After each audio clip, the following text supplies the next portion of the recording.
नमस्कार दोस्तों। कभी कभी तो आपने भी ये सोचा होगा कि कैसा हो अगर समय में यात्रा करना संभव हो, भविष्य को जान सको या अपने अतीत को बदल सको। तो इन्हीं सब सवालों का जवाब जानने से पहले हमारे इस चैनल को सब्सक्राइब और वीडियो को लाइक करना ना भूलें।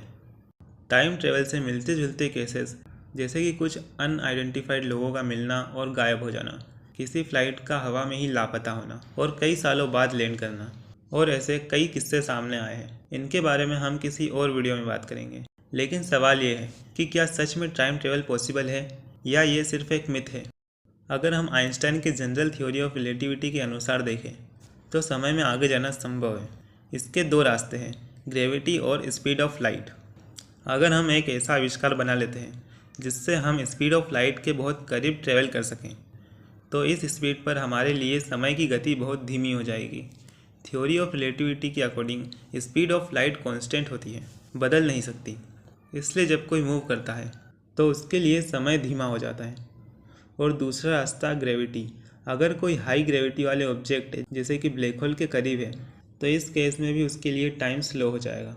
तो इस हिसाब से अगर कोई 99.9% ऑफ स्पीड ऑफ लाइट से एक साल के लिए ट्रेवल करके अर्थ पर वापस आता है तो वो देखेगा कि अर्थ पे करीब 22.4 साल बीत चुके हैं, लेकिन उसकी उम्र अभी सिर्फ एक साल ही बड़ी होगी। तो अगर ऐसा कोई रास्ता मिल जाए जिससे स्पीड ऑफ लाइट के बहुत करीब ट्रेवल करना पॉसिबल हो तो शायद समय में आगे जाना मुमकिन हो सकता है। तो फ्यूचर में जाना तो पॉसिबल हो सकता है, लेकिन पास्ट का क्या, इसके बारे में कुछ कहा नहीं जा सकता। इसकी सबसे बड़ी प्रॉब्लम है पैराडॉक्स।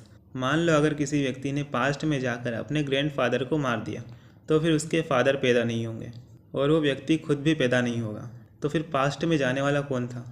इसे ही कहते हैं ग्रैंडफादर पैराडॉक्स। कुछ थ्योरीज कहती है यहाँ दो टाइमलाइन बन जाएगी, एक में वो व्यक्ति होगा और एक में नहीं होगा। तो कमेंट में बताइए, अगर आप पास्ट में जा सको तो क्या करोगे।